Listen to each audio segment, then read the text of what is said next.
Então hoje trataremos sobre dicas de escrita de softwares.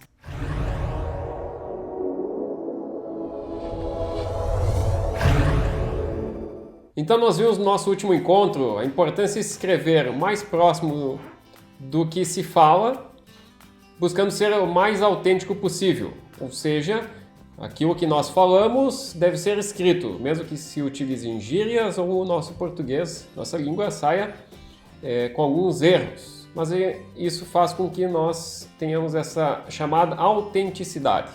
Então essa técnica, certamente ela ajuda a melhorar a nossa comunicação, a nossa percepção sobre aquilo que nós falamos, ou seja, nós falamos, portanto nós estamos com certos conhecimentos. E se a gente passa a exercitar e escrever aquilo que nós estamos falando, a gente está não só escrevendo, mas também a gente está escutando nós mesmos. Isso faz com que aumente nossa habilidade de comunicação. Ao mesmo tempo que se busca identificar e separar claramente o que é o problema da solução. Ou seja, problema deve ser entendido como de fato ocorre de forma isolada, não algo que não é um problema, ou a solução para o problema. Não, primeiro o problema, separar a solução. Identificar o problema e depois propor uma solução.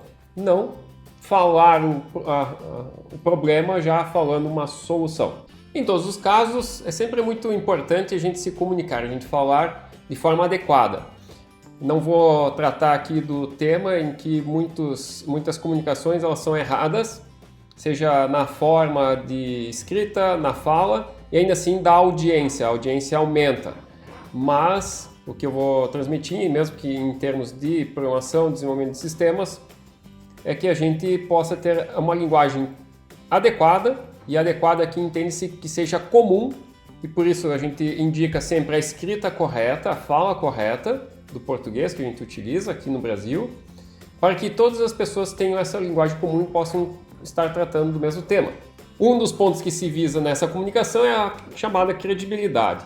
Então, se nós fizermos um sistema e esse sistema vai para o grande público, os nossos clientes, os nossos usuários, eles estão utilizando, por mais que no dia a dia eles também falem ou escrevam com falhas de português, mas eles vão ter a percepção de que o nosso software não tem tanta credibilidade se fizermos escrita de texto em português errado. Ou seja, nomes de telas, nomes de botões, nomes de recursos ou de informações que são expostas para o cliente nos sistemas devem estar com a escrita correta, com a escrita da língua portuguesa, que é o que a gente utiliza.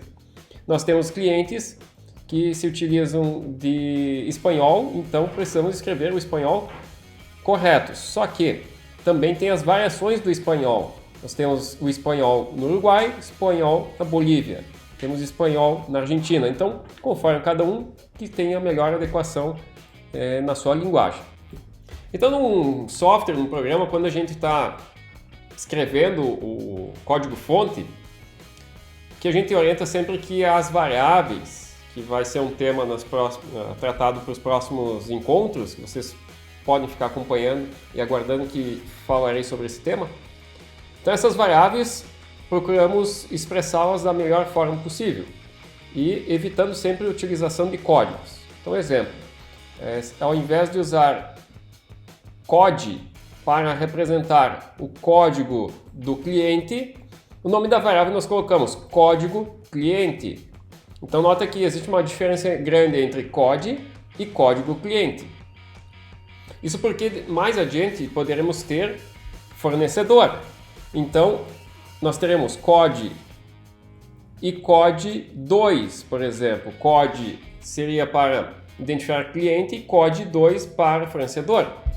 Então, à medida que a gente vai usando códigos, vai dificultando nossa comunicação. Agora, da forma como a gente orienta, que é a utilização da forma mais expressa possível daquilo que ele representa, no nosso exemplo, então, é código cliente, nós teríamos, então, o código fornecedor. Essas duas expressões, uma outra pessoa que não escreveu ou não participou da escrita do código-fonte do programa e que for olhar essa variável, ela vai rapidamente identificar do que se trata aquela variável, o que representa. Então, indica-se escrever mais explícito possível. Nesse exemplo, não usar COD, usar código cliente. É inevitável também que, nesse contexto, você entenda que os softwares, dificilmente, a grande maioria das vezes, não se faz sozinho. Em algum momento, sempre outras pessoas participarão da escrita daquele software, daquele programa, né? Nessa forma, dessa maneira, então, estatisticamente, muitas pessoas vão estar participando ao longo de alguns anos, de algum período de tempo na construção desse software. E não só a construção, existe a construção e a manutenção. Manutenção é algo que depois que está em operação no cliente precisa fazer pequenos ajustes ou criação de novos recursos. Então, dessa forma, é chamada manutenção do software. Muitas vezes essas manutenções ou mesmo a criação do software é feita por várias pessoas. E como fazer com que essas pessoas desenvolvam o software de forma adequada para que se atinja o resultado esperado?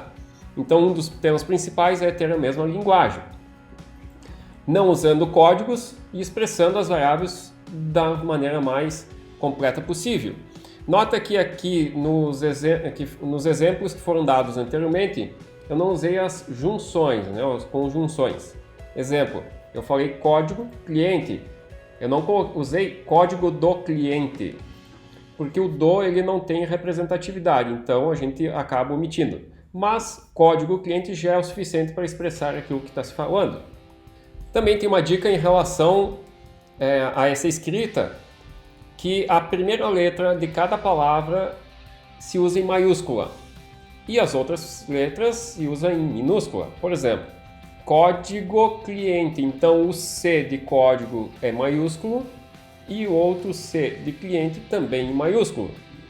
Se nós tivéssemos 3 palavras que representariam essa única variável, seria um exemplo, código cliente de compra. Então nós teríamos 3 Cs, que são os Cs iniciais de cada palavra, juntos numa única expressão, e eles estariam em maiúscula. Isso porque visualmente, quando alguém olha, nós temos uma identificação clara da separação dos conteúdos. Então você pode fazer um experimento em casa, escrevendo um bloco de notas no seu computador, ou mesmo em punho, né? Escrever essa expressão junta as palavras da seguinte maneira: código cliente compra. Escreva com todas em minúsculo e depois escreva com cada C, que é a primeira letra de cada palavra, em maiúsculo. E depois tu coloca a uma certa distância e visualmente tu faz o comparativo. Então tu vai ter essa percepção de melhor leitura dessas informações. Também é importante que se diga que por que não usamos códigos ou evitamos usar códigos? Códigos eram usados principalmente por sistemas legados, ou seja, na década de 90, que eu não sou dessa época, eu sou um pouquinho antes, tá? Na década de 2000, os computadores tinham menos memória e menos capacidade de processamento. Portanto, quanto maior fosse a variável, mais lento ele iria ficar. Hoje isso é insignificante, de tal maneira que, se a gente utilizar código, diminui a nossa leitura adequada do programa. Então, se você visualizar softwares antigos, tiver a oportunidade de conversar com programadores, desenvolvedores, e eles utilizarem código, saiba que isso é uma coisa antiga. Não há por que mais utilizar isso. Então essas são as dicas de hoje. Continue nos acompanhando, não percam, porque nos próximos capítulos nós vamos falar sobre o paradigma orientado a objetos, a classes e suas estruturas. É isso, pessoal. Curtam, compartilhem, acessem nossas redes sociais, continue acompanhando, chame mais pessoas para acompanhar. Essas dicas são muito preciosas. Se você tiver dúvidas ou quiser colocar alguns comentários, pode colocar aqui embaixo. Embaixo, produção? Abaixo, embaixo? Mas aqui embaixo. Então é só fazer o que a produção indica. Coloquem ali que nós iremos respondê-las. Confio em vocês. Até a próxima!